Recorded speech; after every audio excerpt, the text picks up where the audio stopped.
habla de que vamos a morir. Yo sé que un día el río cruzaré, el río cruzaré, ¿no? Hablando de la muerte, y un día todos vamos a morir si es que el Señor no viene antes. Amén. Pero la esperanza que tenemos, Samuel, ¿sí puede bajar un poco? La esperanza que tenemos es que estaremos con el Señor. Amén. Esa es la esperanza más grande que tenemos. Vamos al libro de Lucas, por favor, libro de Lucas, capítulo 2. Libro de Lucas, capítulo 2, y en esta mañana quisiera hablarles de un personaje que por alguna razón Dios lo puso en su palabra. Lucas, capítulo 2 en nuestras Biblias. La semana pasada estuvimos hablando acerca de Simeón, y en ese pasaje encontramos a otro personaje, una mujer, para ser exactos, una mujer de las muchas que habla la Biblia. ¿Se da cuenta que la Biblia habla de muchas mujeres especiales? ¿No? Muchas mujeres especiales. Las mujeres tienen una parte importante dentro de la palabra de Dios, y además tuvieron un ministerio muy importante, muy predominante en el ministerio del Señor Jesucristo, ¿no? Desde su inicio, lo vemos allí. Bueno, Lucas capítulo 2 encontramos a otra mujer muy especial. Su nombre es Ana. Fíjense por favor, Lucas capítulo 2, versículo 36 en adelante. Lucas capítulo 2, versículo 36 en adelante. El que tiene Biblia, comparta por favor con las personas que están a su lado. Vamos a dar lectura, Lucas capítulo 2, versículo 36 hasta el 38. Dice así: estaba también allí Ana profetisa, hija de Fanuel, de la tribu de Aser, de edad muy avanzada, pues había vivido con su marido 7 años desde su virginidad, y era viuda hacía 84 años, y no se apartaba del templo, sirviendo de noche y de día con ayunos y oraciones. Esta, presentándose en la misma hora, daba gracias a Dios y hablaba del niño a todos los que esperaban la redención en Jerusalén. Fíjese por favor, versículo 36, algunos detalles para poder entender mejor lo que está sucediendo. Versículo 36 dice: estaba también allí Ana. ¿Cómo se llama esta mujer? Ana. ¿Qué nos dice de Ana? ¿Qué encontramos de Ana? Primera cosa, ¿qué nos dice? Que era profetisa. Dice que era profetisa. No sabemos exactamente si le llama profetisa porque su difunto esposo era un profeta, y a veces había esa costumbre de llamarle, aunque de atribuirle parte del oficio del esposo a ella, posiblemente haya sido así, o puede ser que haya sido una mujer, como en el caso de María o Débora, ¿no? Profetisas que encontramos en la Biblia. Profetizar significa simplemente proclamar un mensaje divino. Eso es lo que encontramos, proclamar un mensaje divino. Ahora, una aclaración. Encontramos algunas mujeres profetizas en la Biblia, pero note esto, es la excepción a la regla. No es la forma normal en la que Dios obra. Ahora, con esto no estoy diciendo que las mujeres no tengan un papel importante o predominante dentro de la iglesia o dentro de la escritura. Sí lo tienen, sino que Dios en su sabiduría estimó, hay cosas que Dios delegó, que Dios espera que los varones hagan, y hay cosas que las mujeres hagan. Encontramos algunas mujeres, como le dije, usted puede anotar, no es parte del mensaje, pero solamente una aclaración. Éxodo 15:20 o Jueces capítulo 4, encontramos estas dos mujeres. Encontramos a María, que le llama María profetisa, y a Débora también profetiza. Normalmente, las mujeres profetizas que encontramos en la Biblia suplen este puesto frente a la deficiencia de liderazgo del varón. ¿Está mal que lo hayan hecho? Por supuesto que no. El problema no son ellas, el problema es el liderazgo del varón. Un problema que encontramos en las Escrituras, un problema que encontramos en nuestra sociedad, es que nosotros, los varones, tenemos una dificultad, y esta dificultad tiene que ver con asumir nuestro liderazgo. Muchas veces no asumimos nuestro liderazgo. Frente a esa falta de liderazgo espiritual, muchas veces la mujer tiene que asumir ese liderazgo. ¿Está mal lo que hace la mujer? Por supuesto que no. Ese no es el problema. El problema no tiene que ver con que la mujer asuma el liderazgo frente a la negativa del hombre. El problema tiene que ver con el varón. Amén. El varón no asume, tenemos que aprender. Pero recuerde, esto es la excepción a la regla, no es la regla que encontramos, no es el común denominador dentro de la Escritura. Pero bueno, la Biblia dice, no nos vamos a enfocar a eso, simplemente dice que Ana, dice la profetiza. hija de Fanuel. Fanuel quiere decir rostro o apariencia de Dios, usted lo quiere anotar allí, que en realidad es el mismo nombre de Peniel. Nos dice que era hija de Fanuel. ¿Qué más nos dice? Que era de la tribu de Aser, una de las 12 tribus de Jacob, de la tribu de Aser. También nos dice el versículo 36 que era de edad muy avanzada, pues había vivido con su marido 7 años desde su virginidad y era viuda hacía 84 años. ¿Cuántos años tenía Ana? 91. ¿Ah? 91. Por lo menos no sabemos, ¿no? No sabemos. Sabemos que 84 años tenía de viudez, ¿no? De viudez, más 7 años que había vivido con su esposo, ¿no? Sí, no, 84 de viudez. 7 años había vivido con su esposo, 91. ¿A los cuántos años se habría casado? No sabemos, ¿no? No sabemos. Por lo general se casaban bastante jóvenes, así es que no sabemos, no vamos a especular. Simplemente por eso Lucas nos dice que era de edad muy avanzada. Era una ancianita. Ana era una ancianita, era de edad muy avanzada. Muy bien. Ahora, ¿por qué Dios registraría a esta mujer, le dedicaría unos versículos en la Biblia a esta mujer? Sin duda porque era muy especial. Ahora, ¿qué había de especial en esta mujer? ¿Su belleza? No destacaba por su belleza, quizás habría sido una mujer muy hermosa, no lo sabemos, pero no destaca en este caso, no, Dios no la puso en la Biblia para resaltar su belleza, no está aquí en la página. Ahora, no hay nada de malo en que hubiese sido bella, pero Dios en este caso no quiere resaltar esa característica, además ni nos dice cómo es, no destaca en las páginas de la Biblia por su belleza. ¿El Evangelio está en contra de la belleza? Por supuesto que no, no está hablando de eso, no está hablando, simplemente el Evangelio quiere rescatar otras cosas importantes en la vida de él. Ana no está acá por su belleza, vemos acá, no destaca su belleza. Por su popularidad, era una mujer muy popular, en cierta forma sí, pero no en los parámetros que el mundo maneja. Era una mujer muy rica, Dios la puso acá para rescatar la riqueza, la abundancia de dinero que tenía. No. ¿Hay algo de malo en tener dinero? Por supuesto que no. Pero en este caso, Ana, lo más probable es que haya sido una mujer bastante pobre, como toda o la mayoría de las viudas en Israel. Recuerde que quedarse viuda era una gran tragedia, y ella, porque ya no tenía el sustento que venía de parte del marido, era el que traía la provisión. Entonces, lo más probable es que haya sido una mujer muy pobre, es una mujer ya ancianita, muy anciana, dice, bastante avanzada en años, pero Dios la pone allí con unas características muy especiales, y eso es lo que queremos compartir en esta mañana. Ahora, aclaro, esto no es solamente para las mujeres, por si acaso. Alguien va a decir, el pastor ya venía a predicar a las mujeres. No, porque encontramos virtudes especiales. Dios puso a Ana, o el testimonio de Ana está registrado en la Biblia, porque era una mujer que amaba muchísimo a Dios. Y esas virtudes las podemos tener tanto los varones como las mujeres. Amén. Note esto, versículo 37, y era viuda, dice, hacía 84 años, y el 36 la última parte, pues había vivido con su marido 7 años desde su virginidad. Una pregunta, ¿Ana pudo haberse vuelto a casar? Sí. Por supuesto que sí. Enviudó muy joven, 7 años de matrimonio y enviudó. ¿Pudo haber tenido la oportunidad? Por supuesto que sí. ¿Hubiera sido ilícito que se vuelva a casar? No. Tenía toda la libertad de poder casarse. Pero sin embargo en esto radica parte del carácter especial de Ana. Decidió dedicar su vida al servicio de Dios. Note que muchas mujeres no lo hacen y muchos varones tampoco. Pero antes de darle este versículo, vamos a orar. Amén. Vamos a orar para poder continuar. Señor, gracias te damos por este día.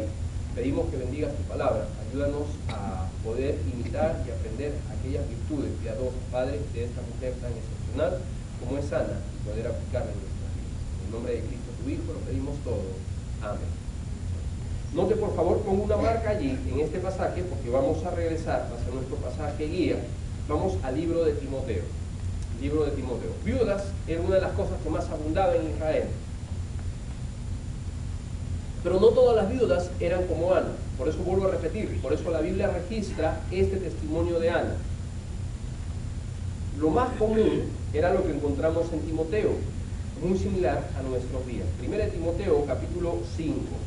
1 Timoteo capítulo 5, versículo 11. Ahora recuerde, Pablo escribe esta carta. La carta Timoteo es una carta pastoral, una carta para Timoteo, darle alcance, cómo debía Timoteo conducirse en la casa de Dios. Y esto nos demuestra que había algunos problemas o varios problemas dentro de la iglesia, ¿no? En la iglesia, ¿había viudas? Por supuesto que sí, y había también viudas jóvenes. Note el versículo 11. Está hablando acerca del tipo de ayuda que se debía dar a las viudas. Versículo 11 dice, pero viudas más jóvenes no admitas, porque cuando impulsadas por sus deseos se rebelan contra Cristo, quieren casarse, incurriendo así en condenación por haber quebrantado su primera fe. ¿Estaba mal que estas viudas se vuelvan a casar? No, porque la Biblia nos da, es legítima la decisión de volver a casarse. ¿Cuál era el problema? Versículo 13. ¿Había viudas en la iglesia primitiva o en los inicios de la iglesia? Sí, los había. ¿Había viudas jóvenes? Sí. Pero con la mayoría de las viudas había un problema. ¿Cuál era este problema? Versículo 13. Y también aprenden a ser ociosas, andando de casa en casa. Y no solamente ociosas, sino también chismosas y entremetidas, hablando lo que no debieran. Quiero pues que las viudas jóvenes se casen, críen hijos, gobiernen su casa, que no den al adversario ninguna ocasión de maledicencia, porque ya algunas se han apartado en pos de Satanás. ¿Cuál era el problema? ¿Había viudas en la época del Nuevo Testamento? Sí. ¿Y qué tipo de viudas? ¿Ah? Es fuerte, ¿no? La declaración que da la Biblia. Pablo es muy puntual. Entonces, había muchas mujeres que enviudaban jóvenes, ¿sí? Por diferentes razones. Quedaban viudas. Ahora, ¿a qué se dedicaban? Usted dígame. Al ocio. Ociosas, andaban de casa en casa, se entremetían en problemas, siempre estaban metidas en problemas, en lo que no debieran. Dice Pablo, ahora aclara el versículo 14, dice, quiero pues que las viudas jóvenes se casen, que críen sus hijos, que gobiernen su casa y que no den al adversario ninguna ocasión de qué, ¿no? De maledicencia. Pero dice, pero porque ya ha habido algunas que se han apartado en pos de Satanás. Entonces era un problema dentro de la iglesia local. Había viudas problemáticas dentro de la iglesia local. Bueno, gracias a Dios no tenemos viudas aquí en la iglesia, o sí tenemos viudas. ¿Hay alguna viuda? No tenemos viudas. Bueno, pero no queremos tener de este tipo tampoco, a ver, pero sí había, era un problema. Ahora, esto nos va a ayudar a entender un poco mejor lo que está pasando con Ana. Volvamos al libro de Lucas, por favor. Ana era diferente. ¿Fue una viuda muy joven, muy corta edad? Sí, era una viuda joven también. Ahora ya la vemos anciana, pero era una viuda joven. Ahora, ¿por qué caracteriza? ¿Qué cosas caracteriza la Biblia acerca de Ana? Antes de mostrarle, fíjese, lo que vemos acá son cualidades que Ana desarrolló siendo joven, no siendo anciana. Todas las cualidades que vamos a ver, Ana las adquirió siendo joven, señorita, jovencita, no siendo anciana. A veces nosotros pensamos, bueno, cuando yo sea anciano, cuando yo llegue a esta edad, a mí me gustaría hacer tal cosa, pero note, ese cambio en nuestra personalidad, ese cambio en nuestra vida, ese cambio en nuestros hábitos, no se van a dar de manera mágica. Hay un dicho popular, el tiempo cambia todo o lo cura todo. Eso es mentira. Eso no siempre es verdad. ¿Por qué? Porque no cambiamos de forma instantánea. Ya entramos cierta cantidad de años, cambia nuestra manera de ver las cosas, nuestra manera de pensar, nuestra manera de vivir. No cambia. Simplemente va a ser una consecuencia, ¿no? Siempre en realidad se magnifica. Lo que somos ahora lo veremos cuando seamos ancianos en mayor forma. Si tenemos una vida desordenada ahora, cuando seamos ancianos, seremos ancianos desordenados. Si tenemos una vida piadosa con el Señor, cuando seamos ancianos o adultos, seremos piadosos y ordenados con el Señor. Simplemente se magnifican las cosas, ¿verdad? No hay gran ciencia en ello. Muy bien, sigamos, por favor. Versículo 36. Y estaba allí Ana la profetisa, hija de Fanuel, de la tribu de Aser, de edad muy avanzada, que pues había vivido con su marido 7 años desde su virginidad. Y era viuda hace 84 años, ¿y qué dice? No se apartaba del templo, sirviendo de noche y de día, con ayunos y oraciones. Primera cosa que destaca de Ana, ¿qué era? ¿Qué cita Lucas? No se apartaba del templo. ¿Cuántos años? Si no, ¿qué más dice? Sirviendo de noche y de día. No se apartaba del templo. ¿Se imagina a esta anciana? Posiblemente rondaba los 100 o habría pasado los 100 años. ¿Caminaba con facilidad? Pienso que no. quizás arrastraba los pies, quizás con su bastoncito, todo encorvadita, llegaba, pero de noche y de día estaba en el templo, amaba la casa de Dios. Primera característica que vemos de ella, que resalta la Biblia, era una mujer que amaba la casa de Dios. ¿Cómo sabemos que amaba la casa de Dios? Porque ella lo decía. ¿Sabemos que amaba la casa de Dios porque ella lo decía? ¿No? ¿Por qué? Porque sus acciones lo reflejaban, ¿no? Ella no decía, yo amo la casa de Dios, la iglesia es importante para mí. Bueno, ella estaba en el templo, pero lo reflejaba con sus hechos. De noche y de día dice que no se apartaba. La casa de Dios era algo muy especial para él. Le hago una pregunta. ¿Usted cree que la casa de Dios, o mejor dicho, en este caso, la iglesia, es especial para Dios? Sí. ¿Y qué prueba tenemos de que sea especial? ¿Ah? ¿Es donde nos reunimos? Muy bien. ¿Qué más? Hay una prueba mayor, que la iglesia es especial para Cristo. Murió por ella. Murió por ella, la compró por su propia sangre. Murió por ella, la compró por su propia sangre y le llama a su esposa. ¿Habrá una prueba mayor que esta? No. Que muestra la intensidad. Muy bien, donde mora su Santo Espíritu. Es verdad. Entonces, ¿habrá una prueba mayor que esta? No. Es decir, la iglesia es especial para el Señor Jesucristo. Y Dios ama y está contento y satisfecho con los creyentes que aman a su iglesia. Tristemente, no todos los creyentes terminan amando la iglesia de Dios. Ana sí amaba la iglesia de Dios. Amaba la casa de Dios. Estaba de noche y de día, no se apartaba. ¿Tendría ganas de quedarse en la casa? Estaba viejita, con sus dolores, con sus achaques, pero sin embargo estaba en el templo. ¿Tendría ganas de quedarse viendo la televisión? No había televisión, pero vamos a suponer, viendo las novelas. Posiblemente que sí, pero ella estaba fiel en el templo. Entonces notamos, hermanos, y vemos cómo Dios produce un cambio en la vida de los creyentes. Uno de los cambios más ejemplares lo encontramos con el apóstol Pablo. Antes de ser Pablo, antes de convertirse, ¿cómo le llama la Biblia? Saulo. ¿Y cuál era la actitud de Saulo hacia la iglesia de Dios? Perseguidor de la iglesia, ¿no? Buscaba cristianos, perseguía cristianos, aborrecía a los cristianos, detestaba a la iglesia. Ya lo de Pablo era enfermizo, obsesionado, detestaba a la iglesia. Note que cuando se convierte, ¿qué es lo que más termina amando aparte de Cristo? La iglesia de Dios. ¿Qué tal cambio que hace Dios en el corazón de los hombres, verdad? Lo que más detestaba, lo que más odiaba, es lo que más Pablo termina amando. Y lo vemos en sus cartas.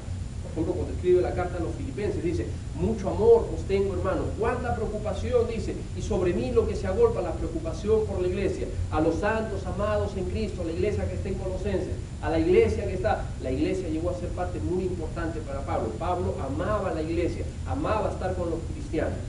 Qué bonito testimonio. Dios cambia el corazón de las personas. De igual forma, ¿se acuerdan cuando se convirtió? Hermanos, Dios cambia nuestros corazones y nos pone un amor. Un cristiano, una de las primeras cosas que va a aprender a amar es amar la casa de Dios, amar el templo, amar la iglesia en general de Dios. Aprendemos a amar. Recuerdo yo bien cuando me convertí, antes de convertirme, empezaron la iglesia, empezaron unos misioneros americanos, alquilaron una casita, ¿no? Más o menos antes por el barrio donde estábamos. Y usted sabe, los muchachos, ¿no? Nosotros le decimos palomillas, el muchacho que es muy inquieto, travieso y a veces hasta malcriado. Pero entonces sabíamos dónde habían empezado la iglesia. Un cuartito pequeñito y ahí empezaban. Sabíamos que se reunían a las 10 de la mañana, porque algunas veces nos habían invitado.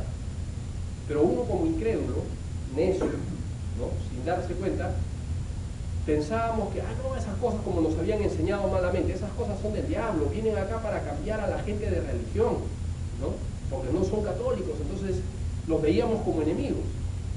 ¿Y sabe lo que hacíamos con los muchachos? Ahí estaba, por si acaso, Julio, usted lo conoce, mi hermano, estaba Julio y varios muchachos del barrio que estábamos ahí. Agarrábamos, por ejemplo, en Año Nuevo, cuando se reunían, había algunas actividades, estaban los hermanos orando, nosotros nos agarramos y prendíamos los cohetes, los cuetillos, esos, no sé cómo le llaman, ahora los tirábamos y nos corríamos. Estaban orando los hermanos, sonaba. Para nosotros era gracioso, ¿no? Pero obviamente no nos dábamos cuenta de lo que hacíamos. O a veces allá se estila que preparábamos con los muchachos del barrio, nosotros le llamamos cojinetes. Son unos carritos de madera y de ruedas le poníamos eso de los autos, ¿no? Valeros. Esas ruedas, no sé cómo le llaman, Valeros. jinetes, Valeros. valeros.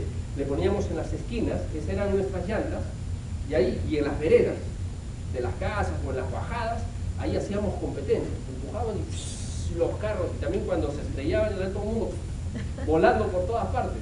Entonces, esa era parte de nuestra diversión. ¿Dónde cree que se nos ocurría hacer las competencias? Frente a la iglesia, en la vereda del templo, ahí bajado. Ahí habiendo tantos lugares para hacerlo, pero nosotros creíamos, porque eso hace bastante ruido, ¿no? Por los cojines son de metal, entonces hace bastante ruido. Y los carritos bajaban, volvían a subir, volvían a bajar. Obviamente era una molestia, para nosotros esa era diversión. ¿Y dónde cree que nos convertimos? Terminamos convirtiéndonos en la iglesia y terminamos amando la iglesia que nosotros mismos causábamos problemas, amando a los hermanos. Me convertí, estaba con los amigos en el colegio. Lo que uno más desea en el colegio es estar con los amigos, no de inconverso, haciendo cosas que uno no debe estar haciendo, pero eso era mi diversión. Yo al colegio desesperado, no por ir a estudiar, aunque era buen estudiante, le confieso, era buen estudiante. Era un desastre en mi vida, pero era buen estudiante. Pero mi diversión de ir al colegio eran los amigos. Pero sabe que cuando yo me convertí y la iglesia, el templo, era pequeñito, la iglesia era unos cuantos hermanos. Yo me convertí y yo desesperado por terminar el colegio, porque terminen las clases, yo estaba en quinto de secundaria, era el último año, desesperado porque termine, ir a reunirme con los hermanos de la iglesia, con los jóvenes de la iglesia, desesperado por ir a estudiar la Biblia. Antes, yo desesperado por irme a tomar con mis amigos, escaparme del colegio, hacer cosas indebidas. ¿Quién cambió el corazón? Dios. Ahora yo disfrutaba estar con los cristianos. Yo quería estar con ellos. Lo que más detestaba, yo quería estar con ellos ahora. A mí no me interesaba leer la Biblia, yo me burlaba de ellos. Yo estaba ahí con ellos, estudiando, cantando, leyendo. La iglesia que perseguía en cierta forma, o que molestaba, incomodaba en cierta forma, terminé siendo parte de la iglesia y terminé amando la iglesia. Y ahora predicando en la iglesia. ¿Amén? Dios cambia nuestros corazones. Dios se goza cuando los creyentes aman la casa de Dios. Cuando los creyentes aman a la iglesia de Dios, Dios está contento. ¿Usted cómo se siente cuando alguien habla mal de su esposa? Cuando alguien maltrata a su esposa, se ofende, ¿verdad? Hacerle un desplante a la esposa de alguien es ganarse problemas. Tratarla con delicadeza, tratarla con cuidado a la esposa de alguien es honrarla. De igual manera, ¿cómo cree que se siente Dios cuando nosotros tratamos con desdén o no le damos la importancia a la iglesia de Dios? Dios está dispuesto a amar, Dios quiere bendecirnos, pero Dios está contento con aquellos creyentes que aman la iglesia de Dios. Una pregunta, ¿amamos la iglesia de Dios? No podemos amar la iglesia de Dios si es que la iglesia de Dios no es importante para nosotros. ¿Se cuenta? No podemos amar la iglesia de Dios mientras la iglesia de Dios está reunida, orando, cantando, estudiando la Biblia, y nosotros estamos haciendo otras cosas. No podemos amar la iglesia de Dios cuando no estamos comprometidos con la iglesia de Dios.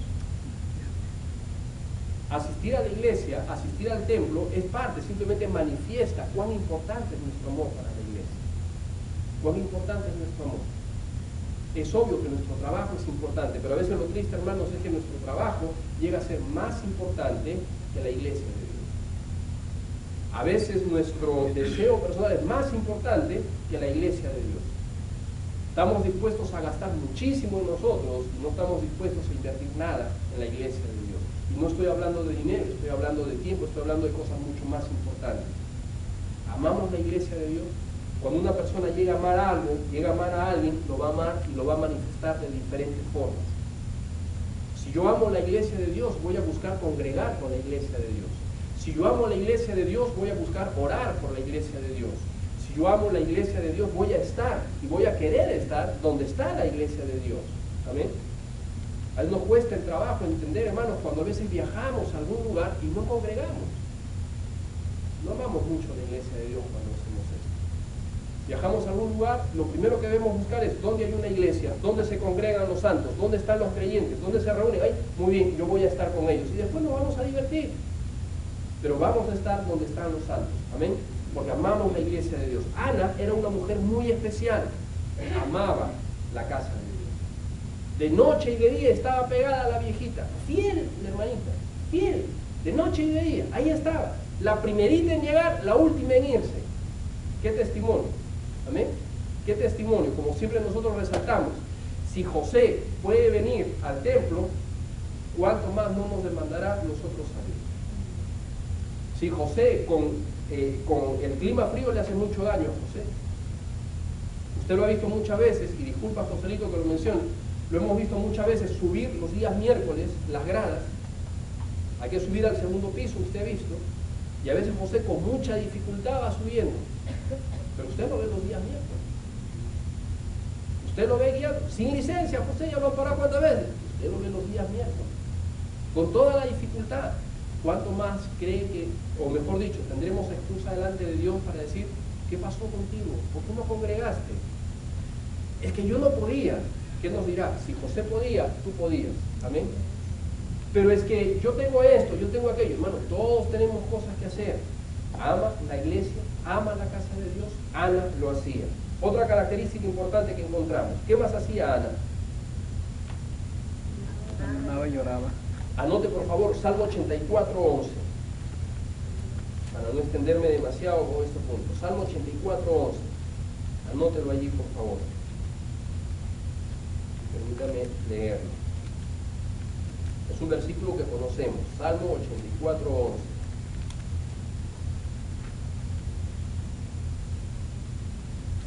Porque sol y escudo es Jehová Dios, gracia y gloria dará Jehová, no quitará el bien a los que andan en integridad. Y este era el caso de Ana. Fíjese, ¿qué más hacía Ana? Era viuda, hacia 84, no se apartaba del templo, sirviendo de noche y de día con ayunos y oraciones. Servía de noche y de día con ayunos y oraciones, es decir, era una mujer disciplinada. ¿Se da cuenta que había cultivado esos hábitos piadosos en su vida? ¿Por qué destacaba la vida de Ana? Porque era una mujer de servicio. La dedicó a Dios, muy bien, y era una mujer de servicio. ¿Y cómo servía? Orando y ayunando. ¿Se da cuenta que son uno de las virtudes cristianas que menos practicamos en nuestra vida? La oración, casi no oramos. Y si oramos, oramos de forma egoísta, oramos mal. Oramos por nosotros, oramos porque el Señor nos bendiga, oramos porque el Señor resuelva nuestros problemas, oramos para que el Señor nos conceda cosas, oramos, pero toda nuestra oración gira en base a nosotros. ¿Se da cuenta que no oramos por los demás? No oramos por la obra de Dios, no oramos por el reino de Dios. No, toda nuestra oración es egocéntrica. Siempre oramos, si es que oramos por nosotros. Todo gira en base a nosotros. Hermanos, esa oración no es una oración correcta. Dice que Ana servía orando. ¿Qué más podía pedir Ana? ¿Usted cree que oraba por ella nada más? Le aseguro que no oraba por ella. El entendimiento de Ana era muchísimo mayor. ¿Y qué más hacía Ana? Ayunaba. Hermano Cris hablaba en la escuela dominical acerca de la importancia del ayuno. Una de las cosas que necesitamos considerar seriamente es empezar a ayunar. Ayunamos. ¿Ayunamos? Por lo general no ayunamos. Y si ayunamos, bueno, a veces ayunamos, no puedo decir que no ayunamos, pero ayunamos por los motivos equivocados, ¿se da cuenta? Ayunamos por cuestiones de dieta, ayunamos por cuestiones de figura. Me veo gordo, estoy gorda, tengo que bajar de peso. Y no solamente ayunamos, estamos dispuestos a comprar cantidad, a gastar cantidades de dinero. ¿Hay algo malo en eso? No hay nada de malo, no me malinterpreten, no hay nada de malo que usted, por ejemplo, se vaya al gimnasio. Yo no estoy diciendo que no. No hay nada de malo que usted quiera verse mejor para su esposo. No hay nada de malo en eso. No es pecado. El problema está cuando estoy dispuesto a pagar un precio alto en cuestión de ayunar, dejar alimentos, en cuestión de dinero, en cuestión de muchas cosas, cuando se trata de mí, pero no cuando se trata de buscar cosas espirituales. Ahí viene el problema, ¿verdad? Cuando nuestro enfoque, nuestra prioridad es solamente mi figura, mi apariencia, ahí viene el problema. Y cuando no estoy dispuesto a ver las cosas desde el enfoque de Dios. Si yo puedo ayunar por cuestiones de dieta, puedo ayunar por cuestiones espirituales. Si yo puedo estar dispuesto a comprar pastillas y a pagar equipos por cuestiones de dieta, que no hay nada de malo, usted puede hacerlo, debo también estar dispuesto con la misma intensidad a estar buscando una vida espiritual mucho más fructífera. Amén. Entonces, ese era el asunto con Ana. Ana estaba ahí en el templo de noche y de día, dice, pero ¿qué hacía Ana? Ayunaba y oraba. Ahí, con ayunos y oraciones, sirviendo al Señor. Una mujer disciplinada. ¿Se da cuenta que para aprender a orar necesitamos disciplina? ¿A cuántos honestamente nos es difícil orar? Te vas a decir, si es que le es difícil orar. ¿A cuánto le es difícil? A muchos. ¿Y sabe por qué? Por disciplina. Nos cuesta desarrollar una disciplina. Nos cuesta ayunar porque no tenemos disciplinas desarrolladas en nuestra vida. Ana era una mujer disciplinada. No es que empezó a orar, le aseguro que no empezó a ayunar y a orar de viejita. Este ya es un hábito constante en su vida. Siendo muy joven, empezó a tener esa práctica en su vida. Les pregunto a los jóvenes, ¿ustedes creen que los jóvenes podrán ayunar también? ¿Qué dicen? Claro que sí, por cuestiones espirituales. Le aseguro que si una señorita, un joven empieza ayunando, empieza orando, a desarrollar desde muy temprana edad, los niños, a desarrollar ese hábito piadoso, grandes bendiciones tendrá el Señor para su vida espiritual. Podrá usarlo de una manera sobrenatural, de una manera muy especial. Pero hay que empezar a desarrollar. Era una mujer muy disciplinada. Primera Timoteo, por favor, capítulo 5, versículo 3. Primera de Timoteo, capítulo 5, versículo 3.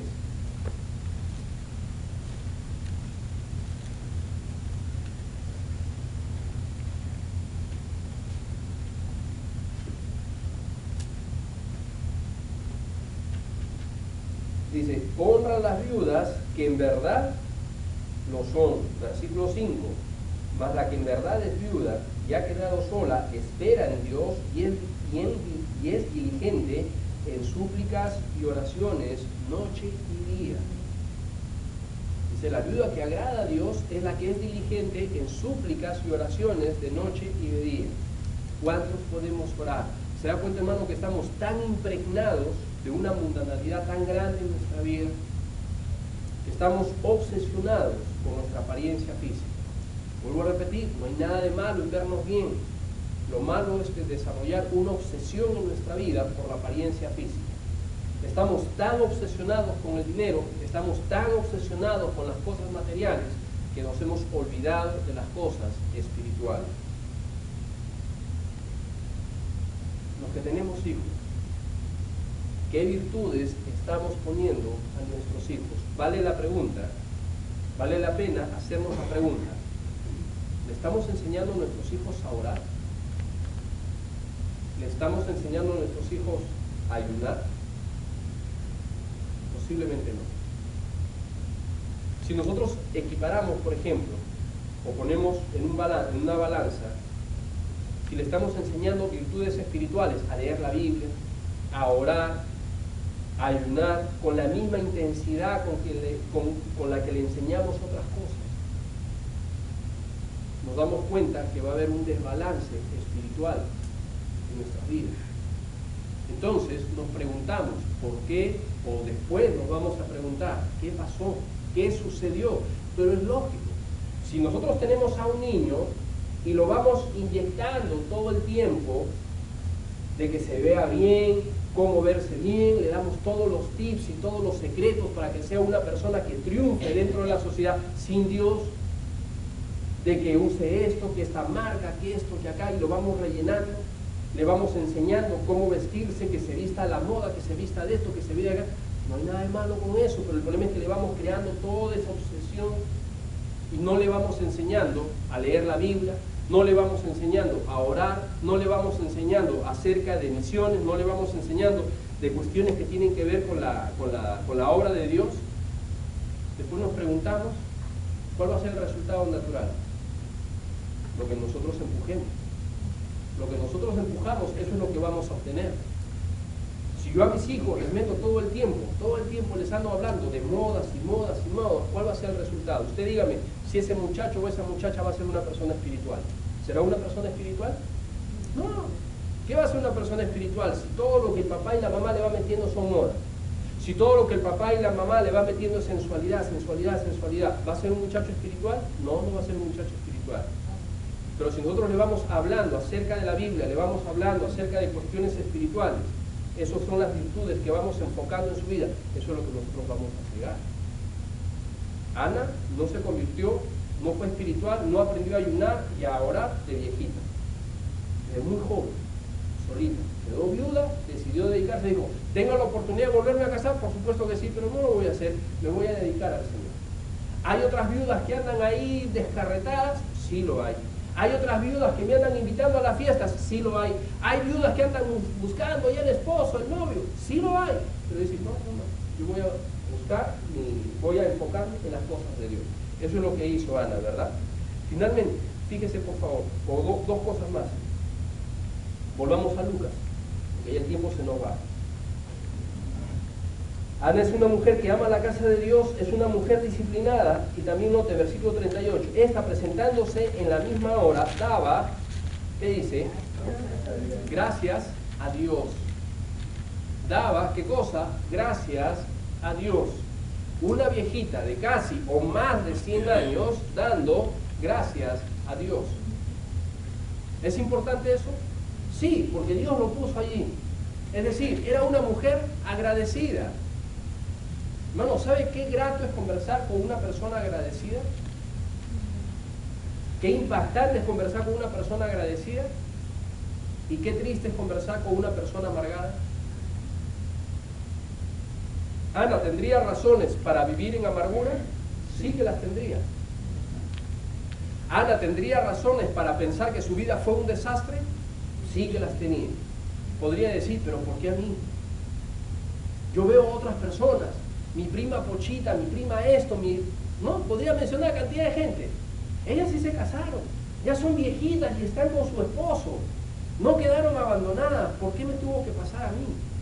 Yo amaba a mi esposo y a los 7 años murió. ¿Por qué el Señor se lo llevó? Pero si yo amaba a Dios, ¿por qué esta situación? ¿Por qué esta tragedia? He vivido tantos años de soledad. Ella podría pensar de esa forma, pero decidió no pensar así. Decidió vivir una vida agradecida. Dijo, muy bien, he quedado viuda, soy bastante joven, voy a dedicarme a servir al Señor y voy a tener una actitud de gratitud. Voy a ser agradecida. Ella daba gracias a Dios, dice, daba gracias a Dios. En una actitud, dar gracias a Dios. ¿Damos gracias a Dios, hermano? ¿Desarrollamos actitud de agradecimiento o siempre estamos enfocados en nuestros problemas? Siempre estamos quejando. Siempre estamos, pero no tengo esto, pero ¿por qué esto? Pero ¿por qué aquello? Desarrollamos actitudes negativas. ¿Sabe que una sonrisa, una actitud de gozo puede impactar mucho a las personas? Es de gran testimonio. Y otra cosa, si Ana, ¿qué más? Dice al costado, a la misma hora daba gracias a Dios y hablaba del niño a todos los que esperaban la redención en Jerusalén. Había llegado José y María con el niño para dedicarlo, ¿no?, conforme a la ley, y el Espíritu le había revelado que él era el Salvador. ¿Y qué hacía la viejita? Hablaba todo, arrastrando los pies la viejita, de repente ni podía caminar, con el bastoncito. ¿Y qué hacía? Hablaba todo. A todos los que esperaban, no a unos cuantos, hablaba todo. ¿Se imagina la viejita en el templo arrastrando su piecito, caminando apenas y hablando ahí? De repente ni podía pronunciar bien las palabras, pero a todos hablan, este es el Salvador. Y se iba al otro caminando así apenas la viejita, este es el Salvador, el niño ya llegó, y se iba caminando más allá. Qué viejita para más servicial, ¿la ven? Qué viejita para más espiritual, por eso Dios la puso en la Biblia. Y nosotros que no buscamos pretextos para no hablar a otros de Cristo. Nosotros decimos, no, pero es que no sé hablar. La viejita dice, yo tampoco sé hablar.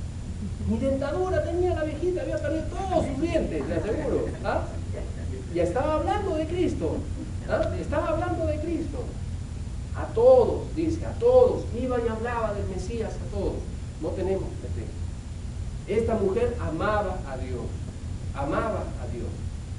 Qué bendición tener una abuelita así, ¿no? Estas son de las abuelitas que uno llegaría a la casa y le hablaría de Dios. Esta es la bendición de tener una abuelita que llega a usted a la casa y ora por usted. ¿Cómo estás, mi hijo? ¿Estás bien?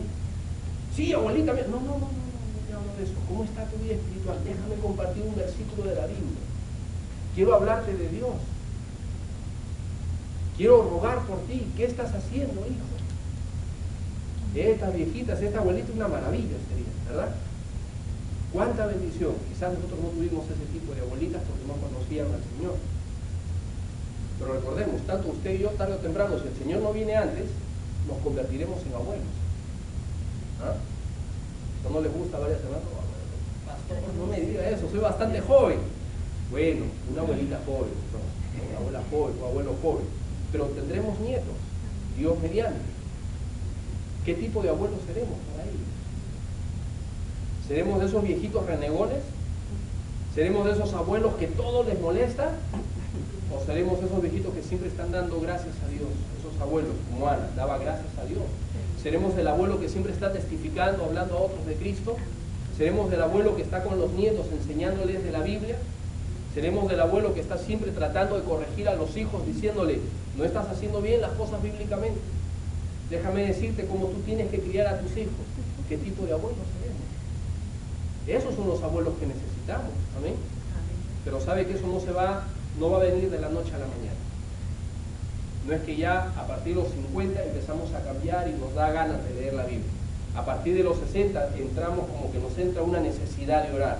A partir de los 60 como que empezamos a ver las cosas espirituales. No, eso no sucede. Simplemente se magnifica lo que vamos desarrollando ahora en nuestra vida. Termino con esta historia. Como usted sabe, antes tomamos unos días, bueno, si usted no lo sabe ya lo va a saber ahora, tomamos unos días con la familia de vacaciones, un par de días. Nos fuimos ahí para que esquíen los muchachos a Carolina del Norte. En la noche salimos a cenar, un día antes de regresarnos, venimos para acá, salimos a cenar. Y en el restaurante donde estábamos, buscamos un buffet, para que todos coman, fuimos a lo temporal, ¿no? El paraíso de algunos. Pero bueno, ahí fuimos.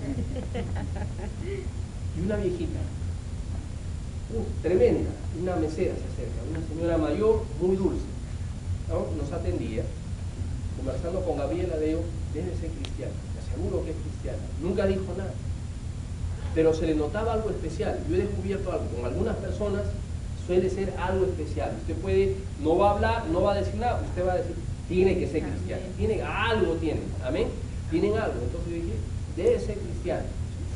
Y nos atendía muy servicial, diferente al resto de personas, ya mayor, parecía la abuelita, la mamá de Blancanieves, así parece, nos atendía, muy bien. Yo me paré en una de esas, no sé qué estábamos haciendo, y voy por el pasadizo ya para irnos, o me fui a servir algo, no recuerdo, y veo en la pared un reportaje y la foto de la mesera, la viejita que nos estaba atendiendo. Entonces digo, mira, le han hecho un reportaje a ella, seguro por su buen servicio. Empezamos a leer con más atención que resulta que era cristiana. Estaba su foto, ¿no? Y le hacen un reportaje, uno de los diarios le hace un reportaje, y ahí ella dice que era cristiana y que las cosas más importantes en su vida, dice ella, son su devocional por la mañana. Es mi vida devocional y leer libros. Es una de las cosas que le gusta. Y también dice, siempre había sido mesera no sé cuántos años. ¿Cuántos años, no? 40 y tantos, 50 y tantos años había sido mesera. Y ella dice, esto es lo que Dios tenía para mi vida. Siempre he sido mesera y lo he hecho con el mayor gusto de mi vida. Ese es el plan de Dios para mi vida. ¡Wow! Uno dice, que una mesera diga, este es el plan de Dios para mi vida. Entonces empezamos a pensar un rato, queríamos poder despedirnos de ella, lamentablemente no pudimos, no fuimos nada más, pero quedamos pensando en lo siguiente: una persona no necesita hacer grandes cosas para poder impactar a otras personas.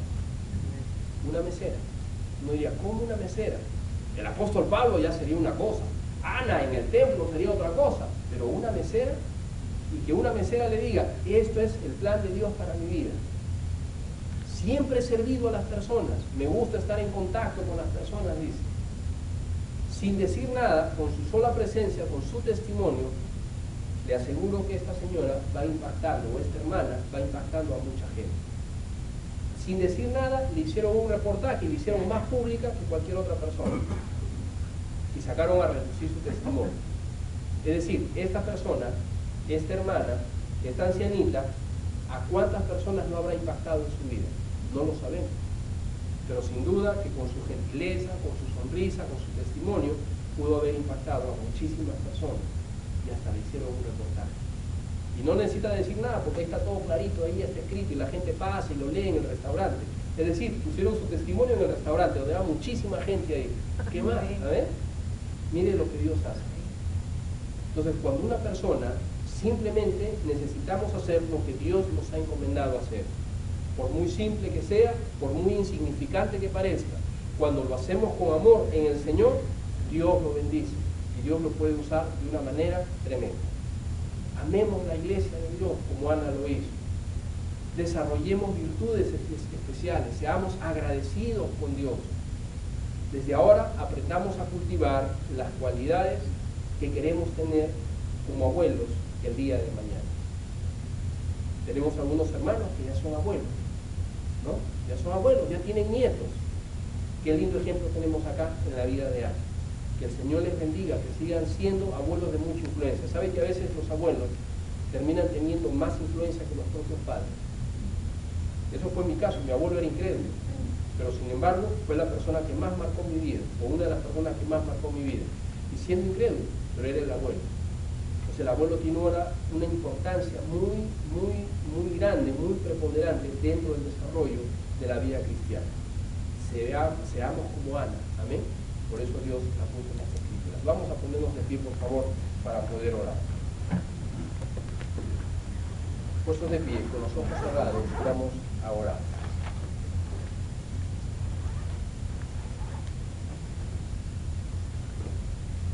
Si usted es joven y aún no se ha casado, quizás es tiempo de decir, no, yo voy a poner mi énfasis en las cosas de Dios. Deje que Dios supla a la persona correcta para su vida. Mientras hermana Sara va tocando un himno de invitación, vamos a cerrar nuestros ojos y vamos a orar. Y mientras vamos orando, pensemos en algunas necesidades que Dios puede suplir en nuestra vida. ¿Sabes? Si usted y yo decidimos confiar en el Señor y decidimos servir al Señor a pesar de nuestros problemas, a pesar de no tener la persona adecuada, a pesar de no tener o de tener tantos problemas, ¿sabe? Dios podrá suplir nuestras necesidades. Nuestro gozo no radica en una persona, no radica en la juventud o en la belleza, radica en Jesucristo. Decidamos entregar nuestra vida a Dios en esta mañana y que Dios la pueda usar. Mientras oramos, habrá alguna persona que diría, pastor, la verdad que yo no soy salvo, pero yo quisiera en esta mañana entregar mi vida a Dios. Yo quiero rendirme al Señor. Yo quisiera que el Señor me salvase. ¿Habrá alguien que diría, pastor, ore por mí? Le ruego que si ese es su deseo, levante y baje su mano simplemente para orar por usted. ¿Habrá alguien que diría, pastor, ore por mí? Yo quiero entregarme a Dios.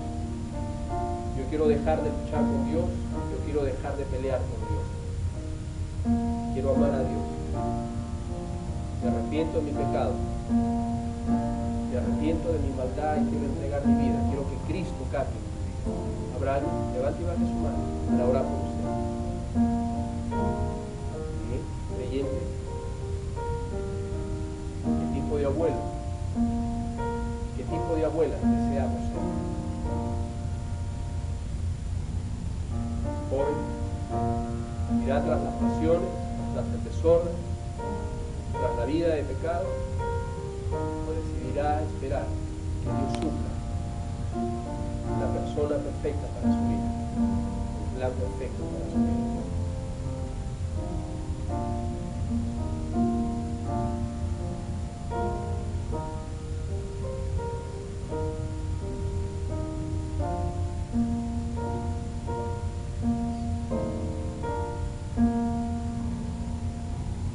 Señor, gracias te damos por este día, gracias Padre por tu palabra y gracias por esta mujer tan especial.